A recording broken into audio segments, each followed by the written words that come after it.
Bonjour, nous sommes très heureux d'accueillir sur notre plateau Barbara Cogniel, l'organisatrice de l'événement 1618 qui se passe à Paris à la Cité de la Mode et du Design actuellement et qui se termine aujourd'hui.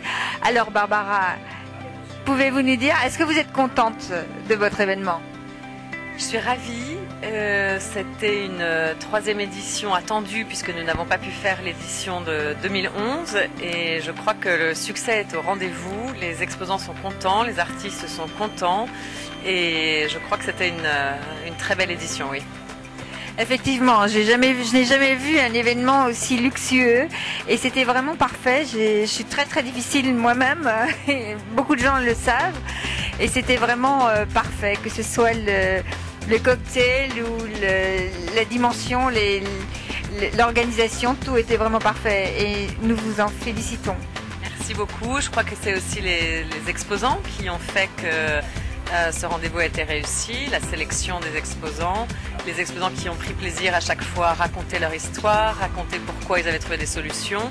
Et je pense que c'est cette transversalité qui crée une grande famille, qui montre que le luxe et le développement durable aujourd'hui, c'est tout à fait compatible et que ça donne envie de consommer autrement avec la partie esthétique, créative qui est au cœur de tout ce qu'on veut raconter chez 1618.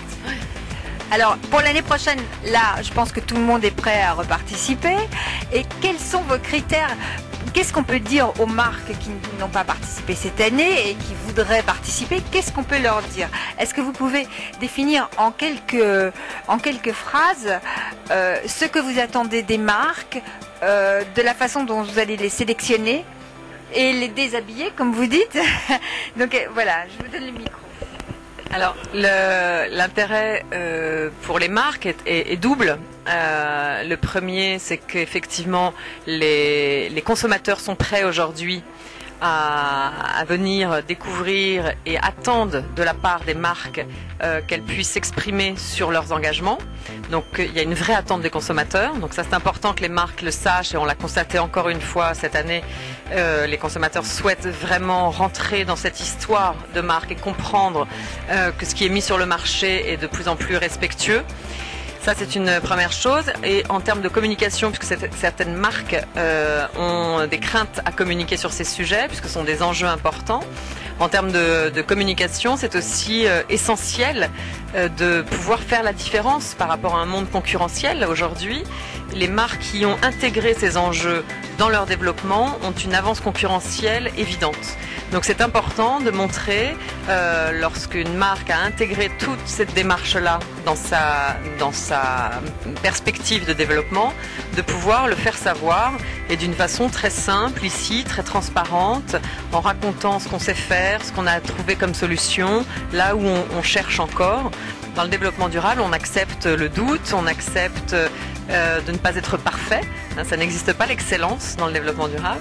Donc je pense que toutes les marques qui sont bien évoluées et qui ont aujourd'hui une qualité importante, l'innovation et la création peuvent présenter leur candidature chez 1618, absolument. D'accord. Et en fait, c'est vrai qu'il y a pas mal de marques qui veulent un petit peu se déculpabiliser et qui font des choses mais à l'extérieur, qui font des donations à des organisations ou des choses comme ça pour se donner une petite image. Mais ça ne fonctionne pas. Si elles font ça et qu'elles ne traitent pas leurs produits ou elles-mêmes... Oui. Celles-ci ne peuvent pas être sélectionnées chez nous déjà. C'est vrai qu'on demande à ce que les marques puissent nous exprimer leur démarche sur le produit, sur la fin de cycle de vie du produit. En fait, on observe vraiment la totalité d'une entreprise. On ne demande pas encore une fois d'être parfait, on demande de prouver un engagement. Et bien entendu, les marques qui ne feraient que un projet social pour s'offrir une belle image verte parce que le green est à la mode, celles-ci effectivement n'ont pas de place chez nous.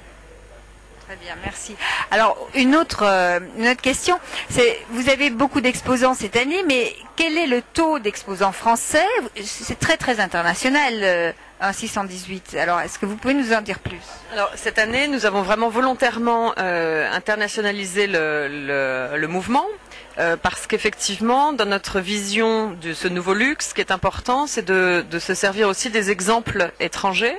Les cultures sont différentes, les avancées sont différentes sur certains sujets, et c'est vrai que ce mélange est très intéressant.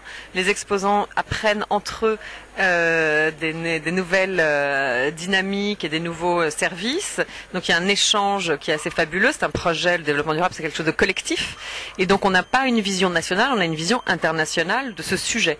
Donc cette année, on a 60% de nos exposants qui sont étrangers. Et donc on a bien entendu fait cet hommage qu'on a rendu au Brésil. Donc le Brésil était très bien représenté et on va continuer dans ce sens parce que ce qui nous intéresse, c'est vraiment de montrer toutes ces évolutions qui se passent dans tous les pays du monde. Le luxe et le développement durable, ça n'est pas que français, loin de là. Donc c'est une très belle diversité de projets et merci beaucoup. Je voudrais vous poser une dernière question. Pour vous, c'est quoi le luxe? Si on vous demande juste un mot, si je vous dis luxury is, qu'est-ce que vous allez me répondre? Alors précisément au moment où vous me posez cette question, le mot c'est le temps.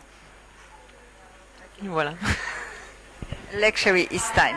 Merci Barbara et bon succès pour l'année prochaine. Merci beaucoup.